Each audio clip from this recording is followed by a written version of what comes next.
until 9 o'clock. You have a question there. I like your style. Sorry, I can't keep my fabulous stuff.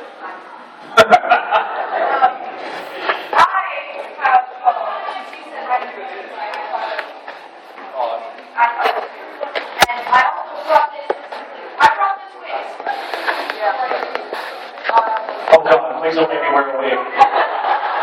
Oh my God. People want me to wear things all the time, and I'm like, no! Frankly, I don't think I'm sure.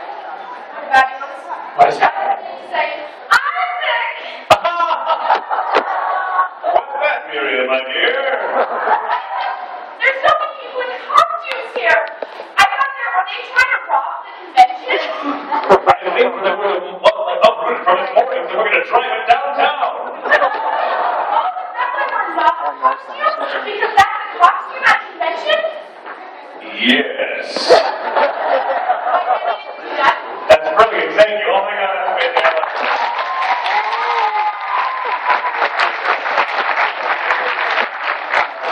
And I thought two questions were kind of choose. One of them is, out of order of attractiveness, write your top 3 favorite fast food restaurants.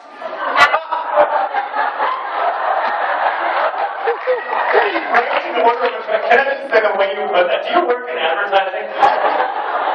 I did once. The blue monster thing, he isn't the pizza monster, he's Lionel the Taste Bug. Go on.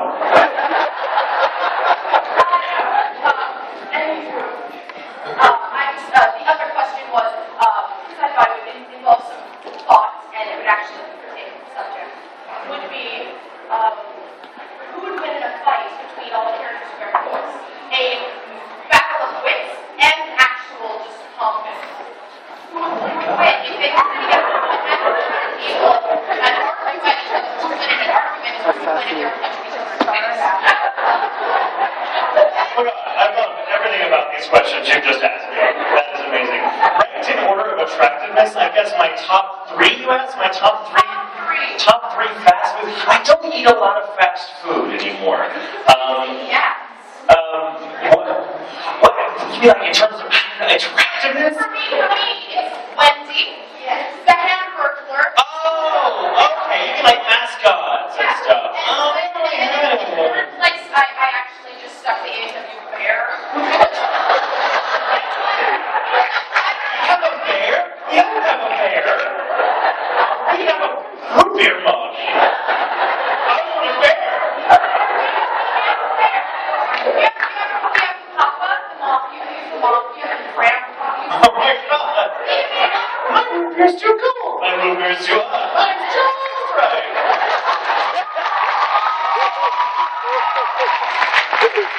Okay, I don't have an answer for you for that question. I don't have an answer for you for that question, but you make me think of a very funny story. But I will have to drop a wordy dirt for the point. So please, those of you that are offended, I'm very sorry. Be ready for it.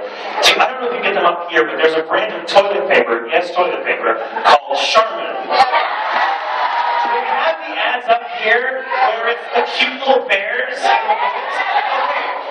Having worked in advertising for much of my young career before I'm doing what I'm doing now, who here does not watch that and go, oh my God, the unspoken tagline for this entire campaign is Charmin soft? Does a bear shit the woods? That's what that means. That is what that means. I promise you, at some point there was a bunch of beleaguered, world-weary addicts next in a room trying to please this client who would not give them anything after months of coming up with different ideas. They finally said, "But I don't go like this one." And someone goes, "Oh my God, yes. Oh my God, yes, we'll have cute bears. Oh my God, yes." And it's been running for like 14 years. I die laughing every time I see it. I'm like, here it is again.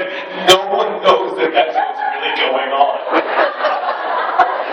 So yeah, and I can tell you in terms of attractiveness, I want to beat up Ronald McDonald because he's a clown.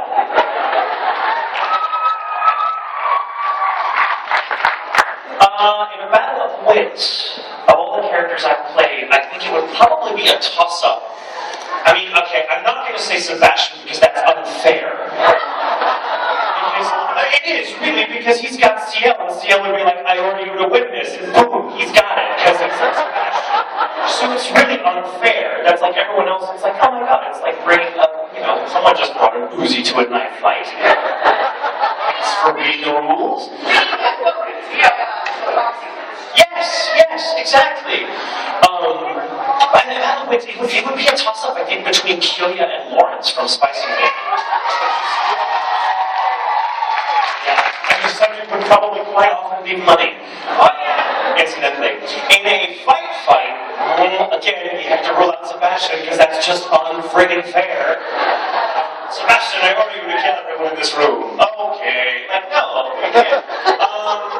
And I don't think Sebastian would fight if he weren't being ordered to do it, because he seems like he's a lover, not a fighter. Okay, whatever that means. I'm a demon, I'm a lover, not a fighter. You're a demon! Okay, so I'm a soul leader, not a fighter. I don't know. I used to think I used to tell people just to be ironic and say, oh, from Sergeant Frog, except that he's not a frog. People are like, oh, yeah, I'm a ninja, I'm gonna kick your butt. Oh god, I don't know. Probably. Joey wouldn't fight though. He wouldn't fight. Are you kidding me? He'd pay someone else to do it. Or he'd pay someone else to like break their kneecaps for them. I don't know. I think probably Scar. He's got like nothing to lose. You don't want to be in a fight with someone who's got nothing to lose. Those were excellent questions. Thank you, and thank you for the myriad. And everyone, a round of applause again.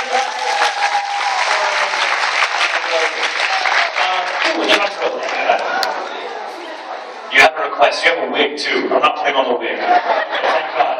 Just so we're clear, I'm not putting anything on. Okay.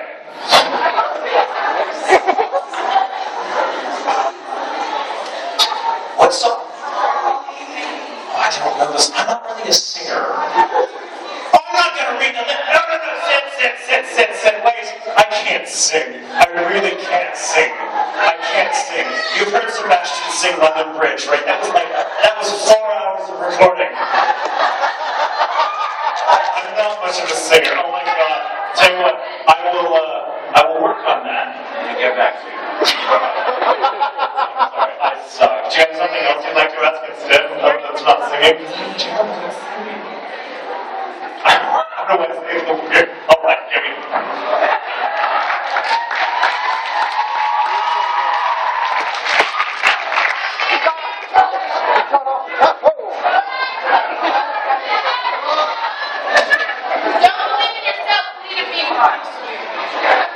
No pressure or anything. I love it. So just the highlight bits? God, I hate cold reading in front of people. It's so terrifying. There's like 1,000 people in this room. Let's see.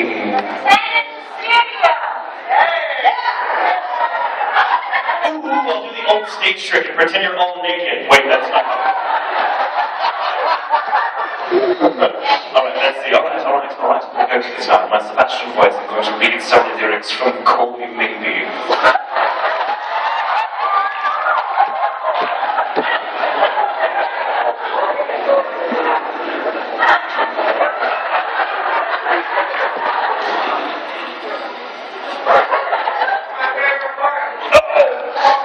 Brain freeze.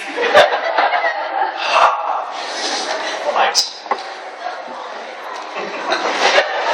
This is like the cheesiest thing I've ever done. I trained my soul for wish, pennies and dimes for a kiss. I wasn't looking for this, but that rhymes. But now you're in my way. Your stare was food and ripped jeans, skin was showing. Hot night, wind was blowing. Where do you think you're going?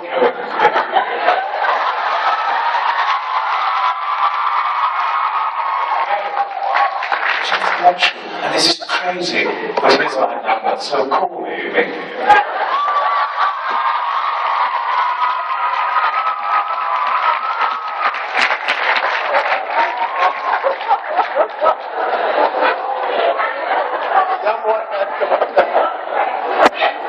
The best thing about my job is I wake up in a hotel room in some awesome part of the world and I'm like, what is someone going to have me do in an hour?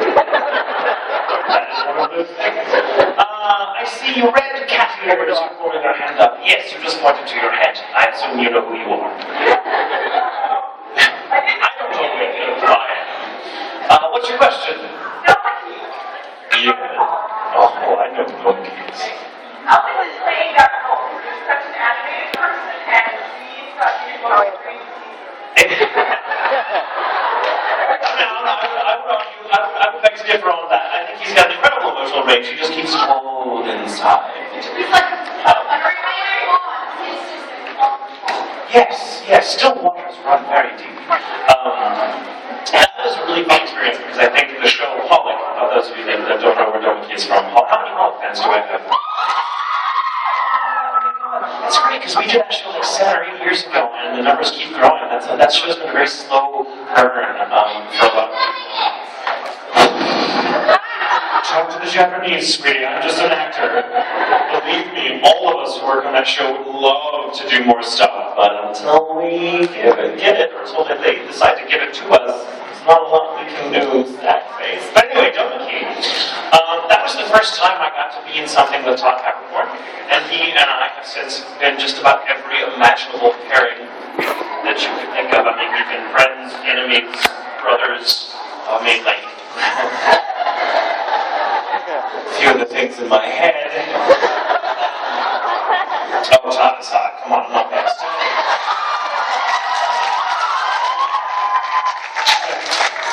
Very straight, though, unfortunately. Believe me, I know. I've been barking up that tree for 7 years. Oh, Todd, baby, when you get entirely opposite sex.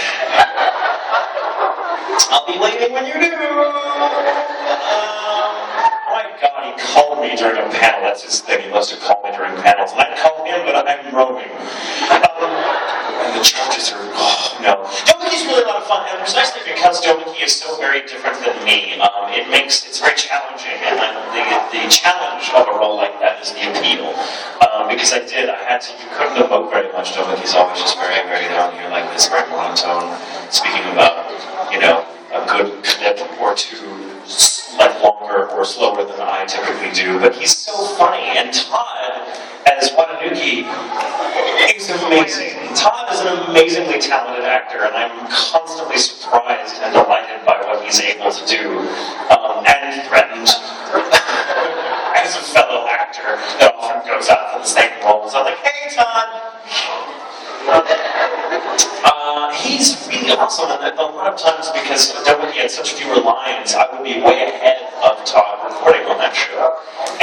But he, in my mind, owned the role so profoundly that even when he wasn't recorded in a scene, I would see Watanuki flailing and hear Todd in my head and laugh as though the line were recorded, which was great fun. And that show is amazing. I love it. Like, I think it's really great. It's kind of like to me, to my mind, it's almost like a cross between like Supernatural and Doctor Who.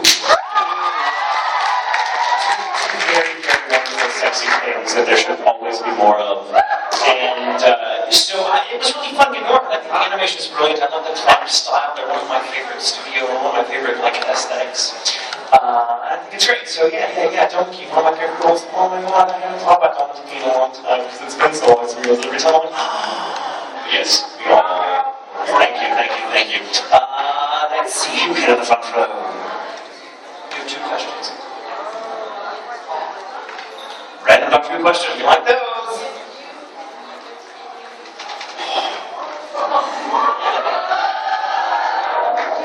I hate those kinds of questions. I love them. It's a good question, but I hate them. I would be so screwed on a desert island. I'd be on the singing ship going, what do I take? I don't know. God, there's so many doctors I want to be with. It's a toss-up between my 2 personal favorites, Patrick Troughton, the second Doctor, who is probably, I think, the most amazing, and Tom Baker, who was my first Doctor. So Tom Baker or Patrick Troughton.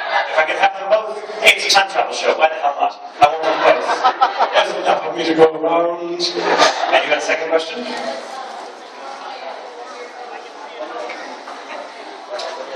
Oh my God. That's just the name of the fan club. It's not a creepy thing.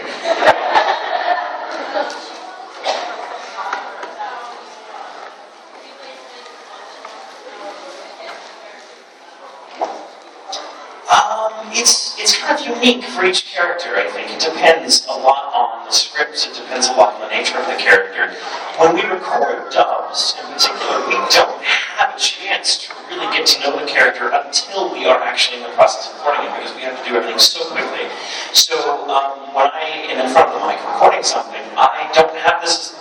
Usually the first time I've seen a script for the show, and it's the first time I've seen the animation we're dealing with. So really, there are several things that always guide the process. One of them is the director, who is there to kind of, because we record everything in isolation from everybody else. We don't record scenes together. It's impossible to do timing-wise because we're dubbing instead of doing freelay. Freelay is a very different animal. You can have a bunch of actors in the room playing off of each other, and the animators animate around what is delivered.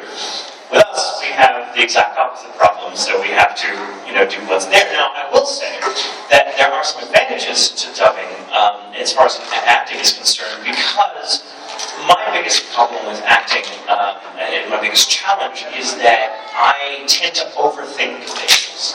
So if given a lot of time, or given a lot of freedom, the more freedom, in other words, the more freedom I have, the less likely I am to make the right choices, because I have a buffet of things I would like to do, and I can't do all of them, it won't work. So I'll just sort of choose this at random.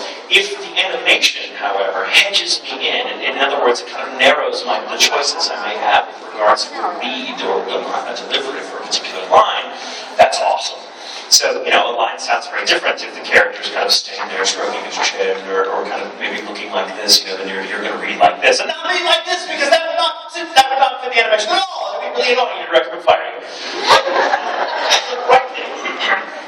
And sometimes, especially Isaac and Miriam Walken were a great example of how I would get really animated in the booth. Isaac was one of those characters, I'm like, oh my god, this isn't really acting for me. It's just like me, with a slightly deeper voice. And I'd like to think dumber. Maybe not. But I was really animated in the booth, and this is one of those things where I was more animated in the booth than the characters were, and the characters are pretty friggin' animated. So Tyler, the show's director, was constantly calling me out, and he's like, somehow it's still working, even though it's very over the top, it's working brilliantly. And then, I swear to God, slowly but surely, the character on the screen became as animated over the course of the show as I was in the booth. So Tyler's theory was that apparently my movements were so ridiculous and over the top, and I was looking like such an ass, that it was like infecting the animation, like going back in time, inspiring the visual animators to make Isaac look even dumber, or acting more flaky than he was. Those characters are very challenging, but it really depends. A lot of times, and once I've been in a couple of recording sessions for a particular character, and I feel like I'm getting to know them, I will pick out music for them from my collection, my personal collection, and usually en route to the studio, which is about a 30-40 minute drive from me, depending on the traffic, I will listen to that selection of music to kind of get myself in the mood. I'm very oral, I'm very music and sound oriented, which I think helps a lot in your voice actors, so I tend to gravitate a lot towards music that I think gets me in the mood. Anything that kind of recreates the atmosphere of my first experience with that character often does it. So, thank you. Okay, I just need to say something. This relates to that.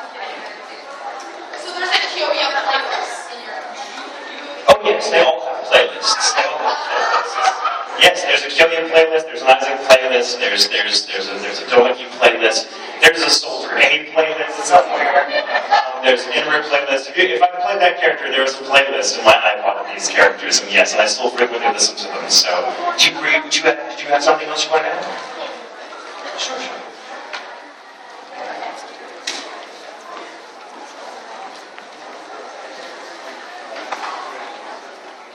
Oh, I know, because I'm never online anymore. Talk to me later, and we'll see if we can set something up.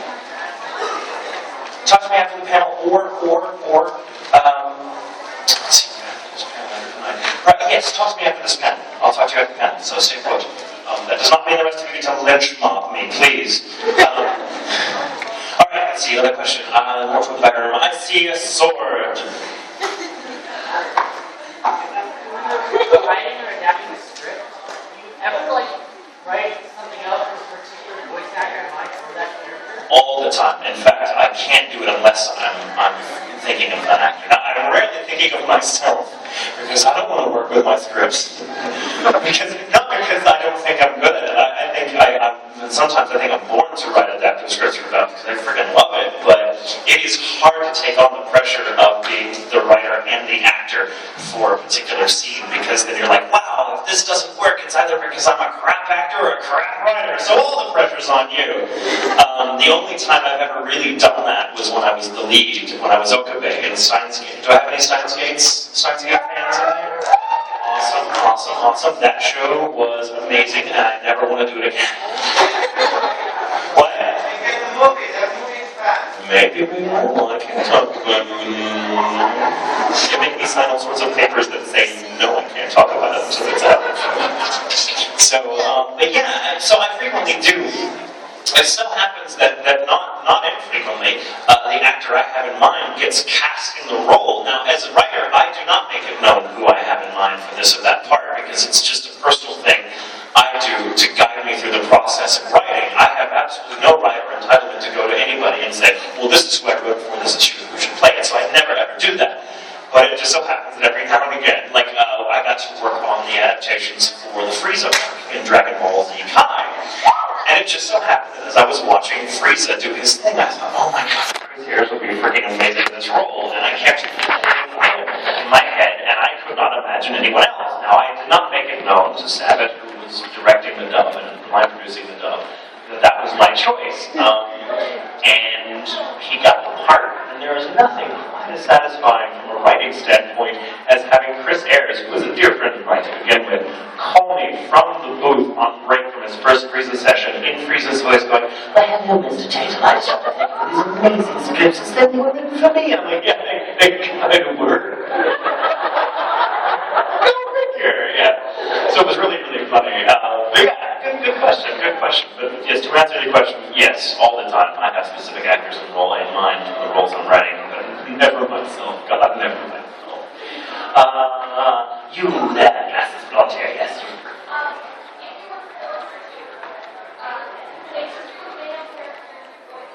Only two? Sorry, go on.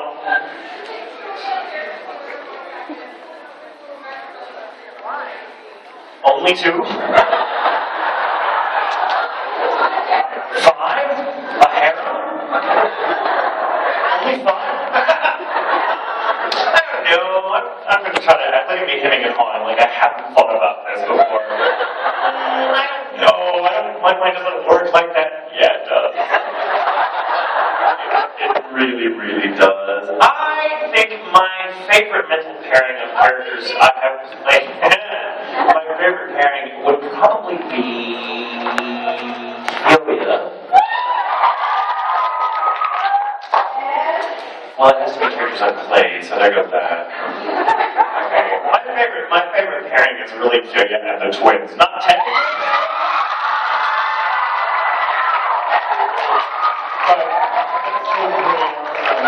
So, I mean, come on. It's like they're like comically crazy, but they're smart. And there's two of them, so if you can think of one, you just go to the other. That's the secret to a good relationship. Romance between two people is a beautiful thing. Between three, oh my god. Oh my god. I can't believe that just happened. Characters I've played, I don't know. Probably it would be someone sexy, I don't know. Someone down to earth. I really love Lawrence a lot, so I would be in a relationship with Lawrence, because I'm like, it's a guy I want to like spend a lot of time on a wagon with. Rolling in the hay, as it were. I don't know. I think Isaac and Lawrence would be a really, really good pairing, because between Isaac's sense of adventure and Lawrence's sense of getting the job done, they would make a really interesting pair. That's not what I meant, but now that is what I meant. I'm trying to be euphemistic. Stop making me think dirty thoughts. It's all your fault. You people are horrible. I'm never coming back in. That's not true. Let's see. In front, let's go to the back. I see you in the blue shirt with black sunglasses on your head. You have to check out the color of your shirt. Like, shit. What is it? How about voice request and a question? A voice request and a question. Go for it. So I'll give the voice one of my favorite characters. And a rule of one piece. Okay. Yes. Okay. Can I do my? This kind of ties back into your question, my dear, because I did this for a long time when I was recording Inru on One Piece. I would go through the Jack in the Box drive-through. No kidding. And order still do this frequently. Yes, I would like a number 6 with curly fries and an Oreo cookie shake. And when they say, will there be anything else? My response is invariably, yeah.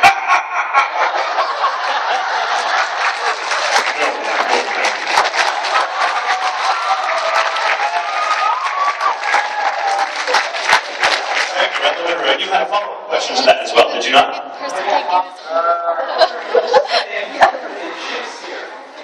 Very interesting to spell the word. Obsessed would be more accurate. Shakespeare? Yes. That was a statement, by the way, not a question. But is that what you just want to hear about me and my relationship to Shakespeare? As the character that is like from Shakespeare. Yeah. Oh, well, I was only going to see.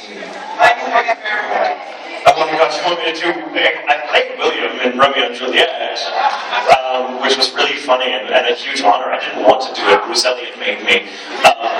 He's so good. I'm like, oh, I don't know that I can do this voice, but I suppose I can. It's sort of foppish British, you know, and I've done quite well by it. But I don't know, not so good. Oh my God, you asked me to do a Shakespeare line, and that's like asking me to pick a favourite child. Pick a favourite child, I don't know. And I have every. Even when it's like the old woman in the shoe. Let's see. I'll do a bit from Hamlet. God, I love this country. I do this in America, they're like, who's Hamlet? SpongeBob SquarePants' friend? No, it's not. Let's see. But I have to do it as William, right? So it's gotta be kind of silly. To be or not to be. That is the question whether it is noble in mind to suffer the feelings of heroes of outrageous fortune, or to take arms against obscene troubles by opposing you. To die, to sleep no more, and by a sleep to say that we end the heartache and 1,000 natural shocks that flesh is apt to. It is a consolation to have you to be wished.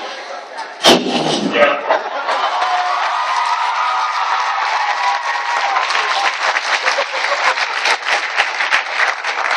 My first true story I had as a child. I didn't speak for a very, very long time because I had a stutter. Very bad stutter, a debilitating one in fact. So I used to write things down on paper because it was torturous to listen to me, or so I thought. And I know I've been making up for a lost time ever since. But we found that the stutter disappeared if I had a script to read from. And my grandmother, who was a lit professor, sat me down with my first Shakespeare play, The Tempest, when I was 9 years old, and literally just learning how to use my vocal cords, as you know, most people had been doing for years at that point. And so I sat down to that, and it's been a love affair with Shakespeare ever since. I will get in fights over Shakespeare. I will kill a bitch over Shakespeare.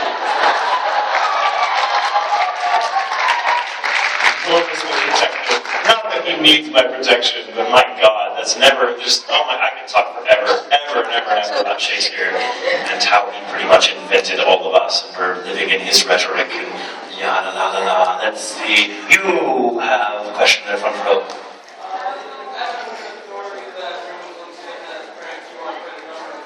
Yes, but she's a horrible person.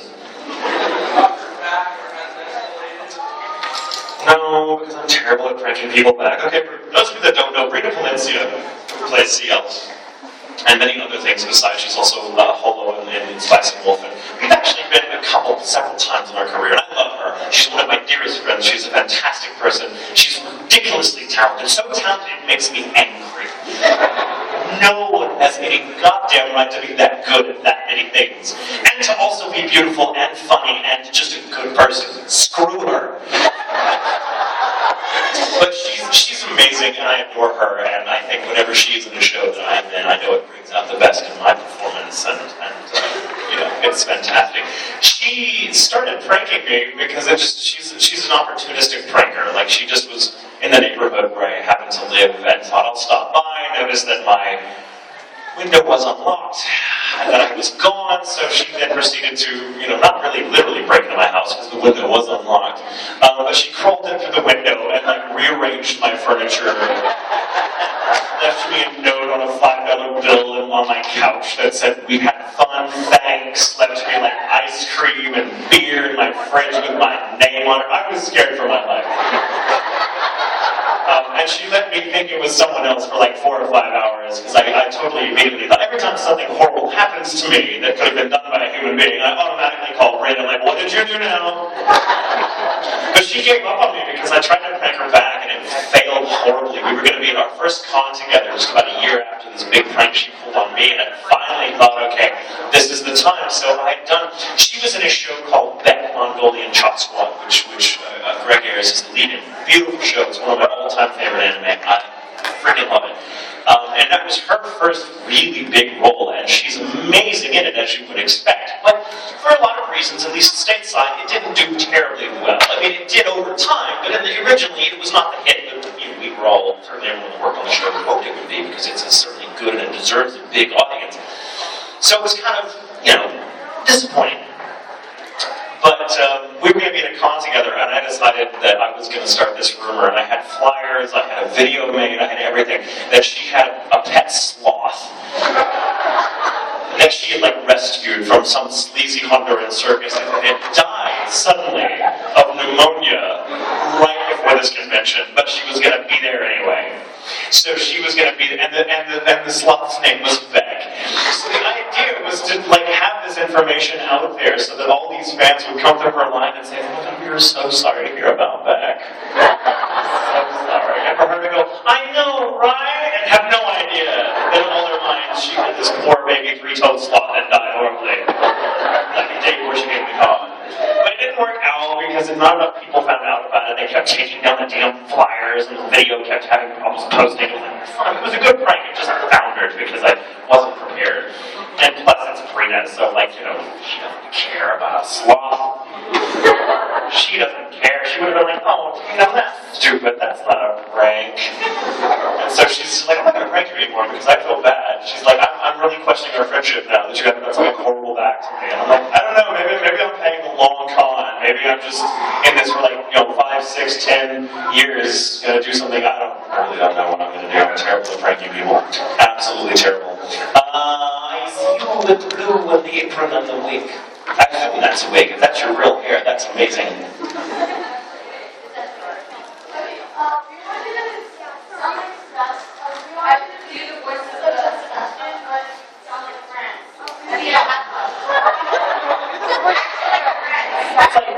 Could you rub your stomach and pat your belly while standing on your head at the same time? Okay, so you want me to sound... Ashton's voice while acting like Prince. That's really difficult to do, because the voice is so much a part of the attitude, So Sebastian doesn't really sound like that, and he doesn't really move like that either, so I don't know that I can get away with it. I'm trying right now, as you can see, it's not quite working. Plus, asking a British person to sound like a French person, ooh. God, I don't know. One of my favorite things to do when people ask me, and this happened, this was born of someone saying, improvise a quick conversation between France and Sebastian. I'm like, thank you, wow, 2 of the hardest voices to switch between, and you want them to have an improvised conversation in front of you. Okay, here it goes. "Oh my God, you're so sexy, do you want to come and work for me?" No.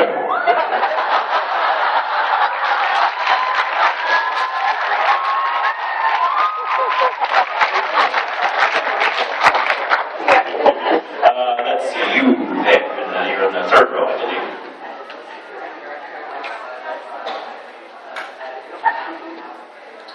My favorite character outside of an anime that I have played or have not played?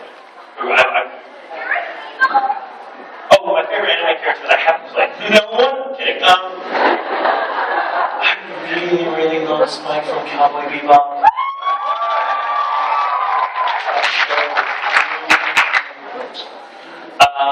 God, there's tons of others. I grew up on anime. Captain Harlock is very old school. Oh my God, 4 people were like, "Woo, yay, we're old together."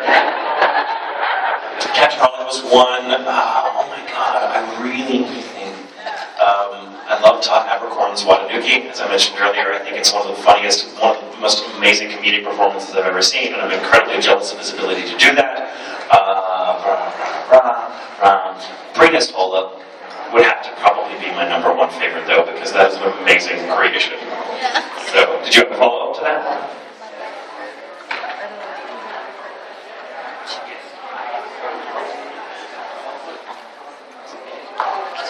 Say that again. Have I seen whose temples?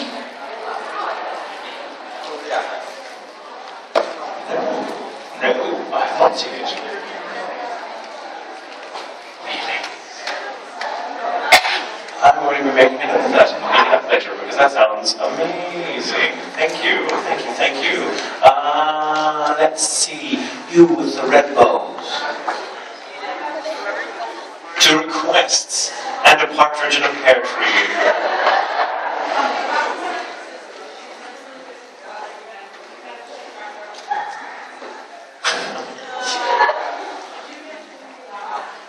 I will use a flashlight, but you have to tell me a knock-knock joke. It doesn't have to be good and French. Who's there? That's not a joke. Oh my god, did you hear about the 2 guys that stole a calendar? They each got 6 months.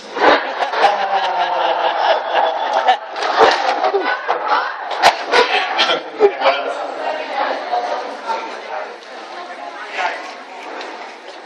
Sebastian's dirty limerick? Oh my god. I suppose I can. For those of you that have seen the outtakes, it was something I had for John Swayze, who plays The Undertaker, as a dear friend of mine, an incredible actor, and there was a scene where, he's having to tell The Undertaker a joke to get information, and, you don't really actually see anything because they cut away, and I just happened to thought, I'm going to leave something for him that will just, will be called bombs. It sounds like I'm farting in the booth, and like, hey John, go in there, oh my god, no. But it's the vocal equivalent where you leave something when they will hear in their pre-roll so that they can't get through their line because they're too busy laughing because you've said something completely out of character. And it just so happened that Ian, the show's director, also plays Barboy, and Sinclair lifted that limerick and put it in another scene between he and The Undertaker where there were flaps, and it happened to fit marvelously well. And so they put that on the outtakes, and Sebastian sang, oh God, please forgive me, all of you. There once was a woman from Kew who filled her JJ with glue. She said with a grin, if they're painting it in, they're painting it out of me too.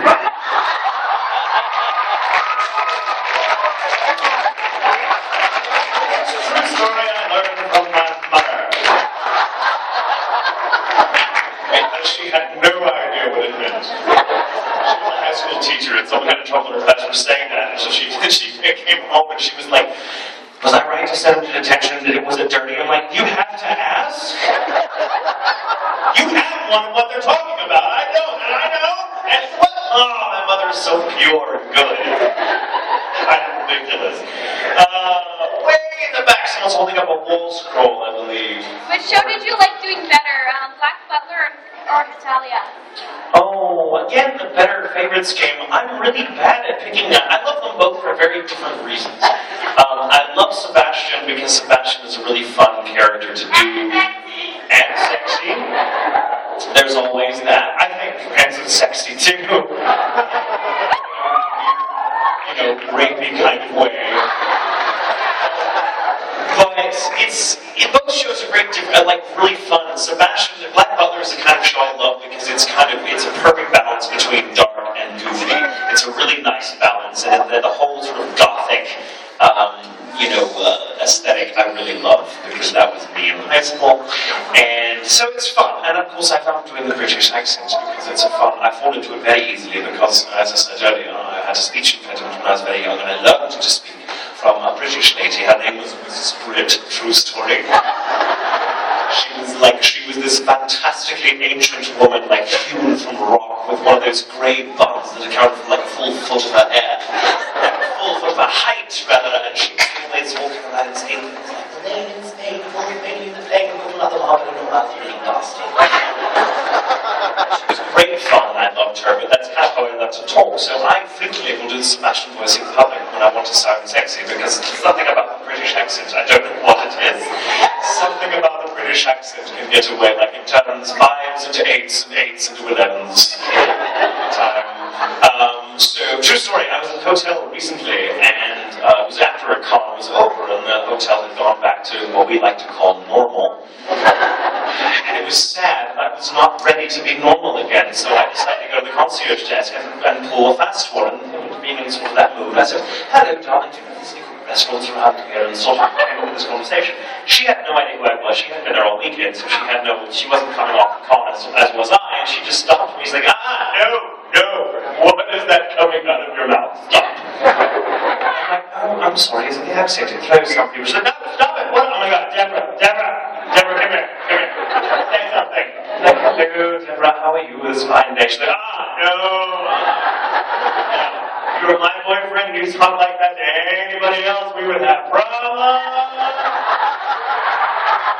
I realized, oh my God, I have to do this the rest of the week now, because she's going to kill me if she realizes this is me putting her on. And I love Natalia, because Natalia is fun and manic, and it's a big ensemble cast, so it's fun being in a show with a huge cast where everyone kind of gets equal weight and equal consideration because it's funny. And the show's energy is incredibly manic, but the fact is it's actually enormously intelligent comedy as well. There's a lot of great historical references and a lot of really funny things that go on. I think J.B. Markey's adapted scripts are marvelous, and I've never had more fun in the booth than working on that show in terms of being a part of something that was huge. So both shows are amazing, and they're both, I couldn't pick a favorite between the two of them because they both have their own awards, and I love them both, so thank you. Let's see, everyone's like, boo, you didn't pick me! Okay. What's the question? No, I'm trying to get you to answer this one. Well, I'll get to her later, perhaps. But let's give the floor to my young master before we all die.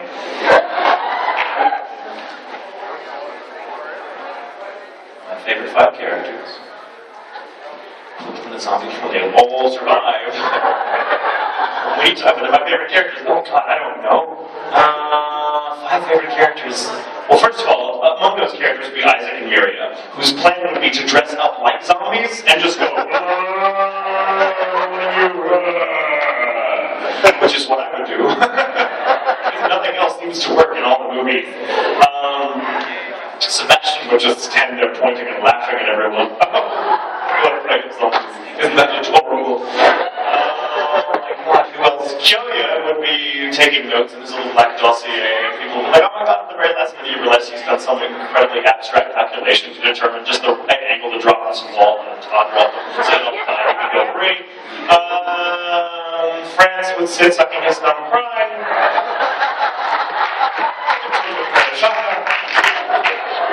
And, I think that's probably, I guess that's it really. No one else you can know.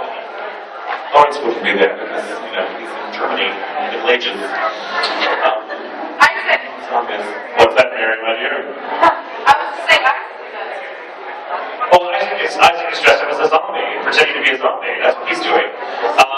Alright, so I have a few minutes left, and then I have to wrap it up. So I'm going to do a lightning round. So kindly, if I pick on you, ask me a question that can be answered very quickly, and keep it to one question and no requests. Alright, that way we can get through this. You, madam, in the third row with the thing and the stuff.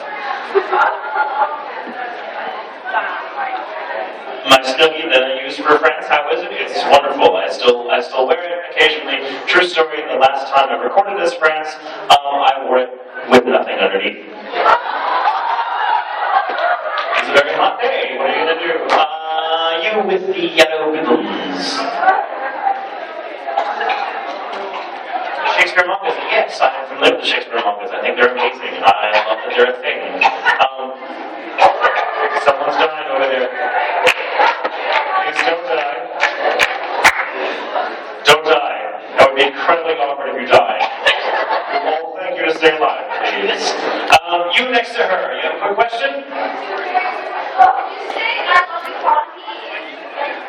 Okay.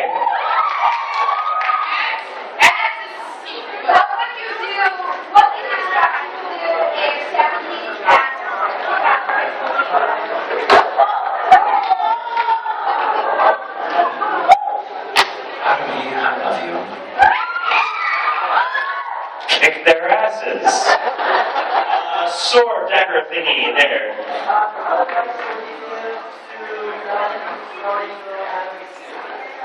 Oh God, good luck to you. Hire me.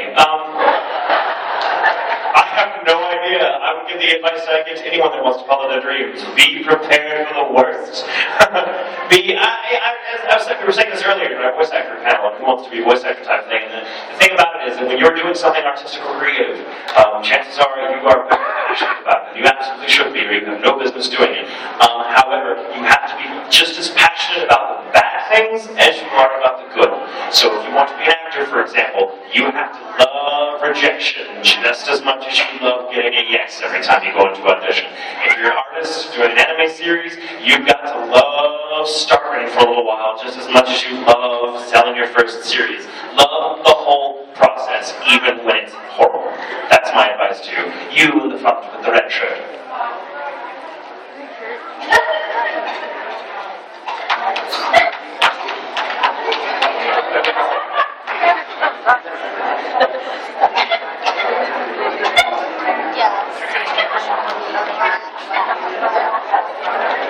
Oh my god, all the characters. They have a scene. It's been like 120 some odd characters now. I don't know, maybe a choir, I guess? That's something I can think of, because that's a lot of people to have in one scene. You with the bandana. Go out and buy one. I've never understood that question. I'm like, yes, no, screw you. I'm going to go buy one because they're over there in the store in the freezer aisle. I'm not scared of you. Yes. You with the all-around high school host club jacket on.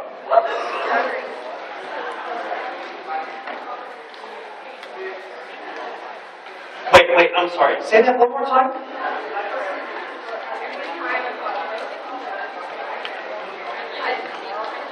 Very carefully. An eccentric personality. You're calling me an eccentric personality? Oh my god, that's amazing. I love you. You with the glasses. A time orgy? What? I didn't hear you correctly, did I? What? With 2 and 4, okay. My two favorite doctors. Where wouldn't I go? Oh my god, okay, first of all, if I'm one of those doctors, they can take me anywhere. I don't give a damn. Shakespeare! Yes, we go to meet Shakespeare. And we actually take Shakespeare with us. Oh my god, you can't even turn into such a villain, Ted's Excellent Adventure. Let's go get Socrates. Let's go get Genghis Khan. Let's go get everybody and take them to Chuck E. Cheese. Why the hell not? See you with the thing with Steve and the wonderful, beautiful, like, head makeup thing going on there.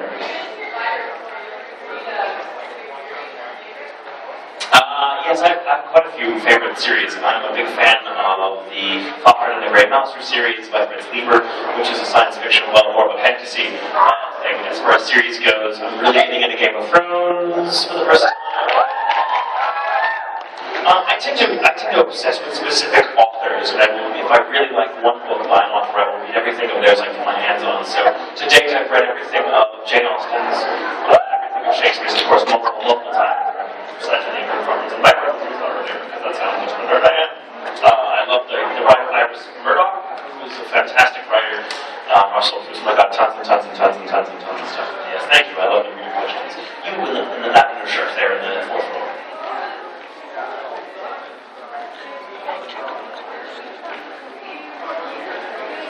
Really? You're talking to me in French?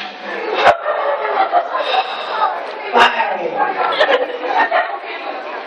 Thank God, do the English part. No, thank you. No, I got it. Thank you. Non, merci. L'extrémité du papillon. Thank you. You're very kind, but my French sucks here. As I learned, mine is like Parisian French, where they're all like, here they speak it like differently, and it's got a different clip, and I'm like, oh my God, that's beautiful. What?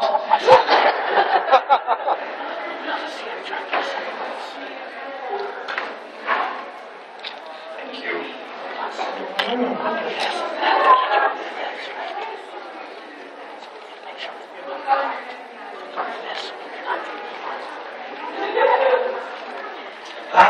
It depends. All the characters I've played have since stayed in my head. They become sort of permanent features of my psyche, and so now there are many dozens of them, usually goofing it out from my mouth at some point. And they come out in public all the time, because I'm actually a very shy person. Acting brings me out of my shell. Being in a convention atmosphere brings me onto my field.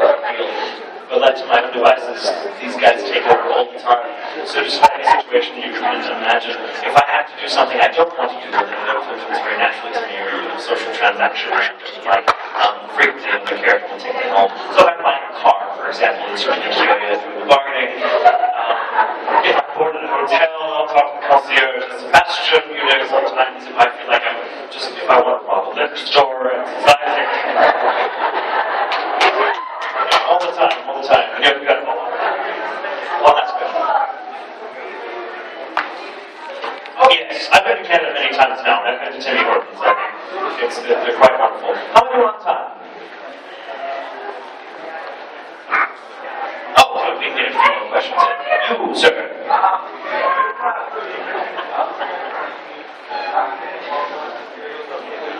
Oh, God. I would love the chance, speaking of Bacano, I would love the chance to work on Bacano's Manhattan Writers. I think that's really, really good, but that's the kind of show that's just tailor-made to my tastes, and I would have loved to work on as a writer. So I'm going to stop because I'm going to try to get just one more question from each person. Yes, we can get as many people as possible. You over there having a total conniption fit. Before you die, what's happening?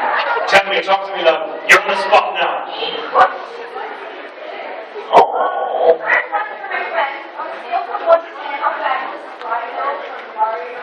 14.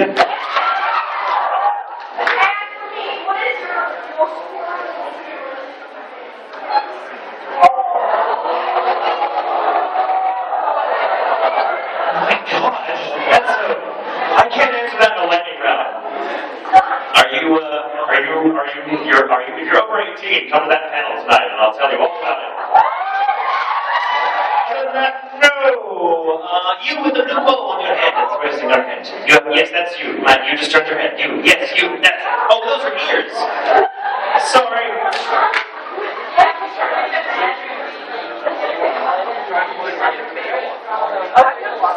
A band? We have a handful of bands really like. Very eclectic music taste. So any given day, I may be listening to, say, a soundtrack for a film I really like, versus I may be listening to a piece of classical music. I'm a classically trained pianist as well. Sometimes I like rock and roll, sometimes I like opera, sometimes I like all sorts of stuff. Bands, I tend to go for British bands. Some of my favorite bands are like Pulp and David Bowie and all the band.